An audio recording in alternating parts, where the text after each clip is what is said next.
அண்மை செய்தியை நாம் பார்த்துக் கொண்டிருக்கிறோம். வாசன் ஹெல்த் கேர் நிறுவன வழக்கில் அமலாக்கத்துறைக்கு கார்த்தி சிதம்பரம் தரப்பில் கடிதம் கொடுக்கப்பட்டிருக்கிறது. 2262 கோடி அந்நிய செலாவணி மோசடி வழக்கு தொடர்பாக இந்த கடிதம் கொடுக்கப்பட்டிருக்கிறது. புலனாய்வு ஆவணங்களை ஆய்வு செய்ய நேரம் ஒதுக்க கார்த்தி சிதம்பரம் கோரிக்கை விடுத்திருக்கிறார். வாசன் ஹெல்த் கேர் நிறுவன வழக்கில் அமலாக்கத்துறைக்கு கார்த்தி சிதம்பரம் தரப்பில் கடிதம் கொடுக்கப்பட்டிருக்கிறது. இது குறித்த விரிவான தகவல்களை வழங்குவதற்காக நமது தலைமைச் செய்தியாளர் மகாலிங்கம் இணைப்பில் இருக்கிறார். மகாலிங்கம், விளக்கமாக சொல்லுங்கள்.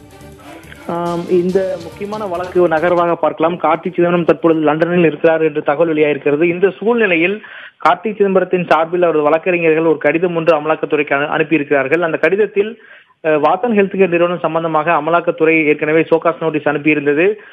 கடந்த ஏப்ரல் மாதம் 17ஆம் தேதி அந்த நோட்டீஸ் என்பது கொடுக்கப்பட்டிருந்தது. அந்த நோட்டீஸினுடைய காலக்கெடு கிட்டத்தட்ட 1 மாத காலம் கொடுக்கப்பட்டது. அந்த 1 மாத காலம் நிறைவடைந்திருக்கிறது. இந்த சூழ்நிலையில் நேரில் சென்று புலனாய்வு ஆவணங்களை பார்வையிடுவதற்கான வாய்ப்பு கொடுக்க வேண்டும், அதற்கான நேரத்தை ஒதுக்க வேண்டும் என்று கோரிக்கை அடங்கிய ஒரு மனு கடிதம் தற்பொழுது அமலாக்கத்துறை அதிகாரிகளிடம் கொடுக்கப்பட்டிருப்பதாக அதிகாரிகள் உறுதிப்படுத்தியிருக்கிறார்கள்.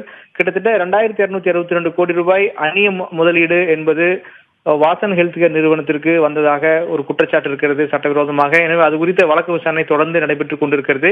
கார்த்தி சிதம்பரம் தொடர்புடைய அட்வான்டேஜ் ஸ்ட்ராட்டஜி கன்சல்டிங் நிறுவனத்திற்கு அமலாக்கத்துறை கடந்த ஏப்ரல் 17ஆம் தேதி நோட்டீஸ் அனுப்பியிருந்தது. இந்த நோட்டீஸில் பல்வேறு குற்றச்சாட்டுகளை கார்த்தி சிதம்பரத்தின் மீது சுமத்தியிருந்தது. இதற்கான பதிலை நீங்கள் கொடுக்க வேண்டும், இது சம்பந்தமான வழக்கை நீங்கள் சந்திக்க வேண்டும் என்று சொல்லியிருந்தார்கள். இந்த வழக்கு தொடர்பாக ஏற்கனவே அமலாக்கத்துறை அதிகாரிகள் கார்த்தி சிதம்பரத்தை நேரில் ஆஜராக சொல்லி நோட்டீஸ் அனுப்பியிருந்தார்கள். ஆனால் அந்த நோட்டீஸிற்கு நேரில் ஆஜராவதை தவிர்ப்பதற்காக சென்னை உயர்நீதிமன்றத்தில் கார்த்தி சிதம்பரம் சார்பில் வழக்கு தொடுக்கப்பட்டிருந்தது. இந்த வழக்கில் தற்பொழுது இதுவரைக்கும் தீர்ப்பு என்பது வராத ஒரு சூழல் இருப்பதை நாம் பார்க்கிறோம். எனவே இந்த சூழ்நிலையில் சோகாஸ் நோட்டீஸ் அனுப்பினார்கள். அடுத்த கட்டமாக அமலாக்கத்துறை இந்த நடவடிக்கை எடுத்தது. இந்த அமலாக்கத்துறையுடைய நடவடிக்கை சோகாஸ் நோட்டீஸ்க்கு கிட்டத்தட்ட 1 மாத காலம் காலக்கெடு என்பது கொடுக்கப்பட்டிருந்தது. அந்த காலக்கெடு தற்பொழுது முடிவடைந்திருக்கிறது. இந்த சூழ்நிலையில் கார்த்தி சிதம்பரம் சார்பில் அமலாக்கத்துறைக்கு கடிதம் ஒன்று கொடுக்கப்பட்டிருப்பதை நாம் பார்க்கிறோம். இந்த கடிதத்தை ஏற்றுக்கொண்ட அவர்கள் அடுத்த கட்ட நடவடிக்கையாக என்ன எடுப்பார்கள் என்று சொல்ல முடியுமா?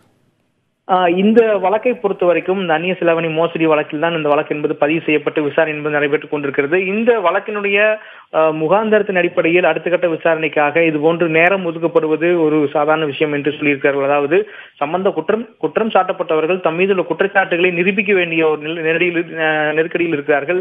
எனவே அவர்கள் ஆவணங்களை பார்ப்பதற்கான அனுமதிப்பதில் எந்தவித சட்டவிரோதமும் இல்லை. எனவே ஆவணங்களை பார்ப்பதற்கு ஒரு நேரம் ஒதுக்கப்படும் என்று அமலாக்கத்துறை அதிகாரிகள் சொல்லியிருக்கிறார்கள். ஒருவேளை ஆவணங்கள் ஒதுக்க நேரம் கொடுக்கப்பட்டால் அதற்கு பிறகு சம்பந்தப்பட்ட ஆவணங்களை பார்த்த பிறகு உரிய விளக்கத்தை கொடுக்க வேண்டிய பொறுப்பு சம்பந்தப்பட்ட நபர்களுக்கு இருக்கிறது என்று சொல்லியிருக்கிறார்கள். எனவே அவர்கள் ஆவணங்களை சரிபார்க்க, புலனாய்வு ஆவணங்களை படித்து பார்க்க அனுமதி வழங்கப்படும். அதற்கு பிறகு பதில் கொடுக்க வேண்டிய பொறுப்பு நோட்டீஸ் பெற்றவர்களுக்கு இருக்கும்.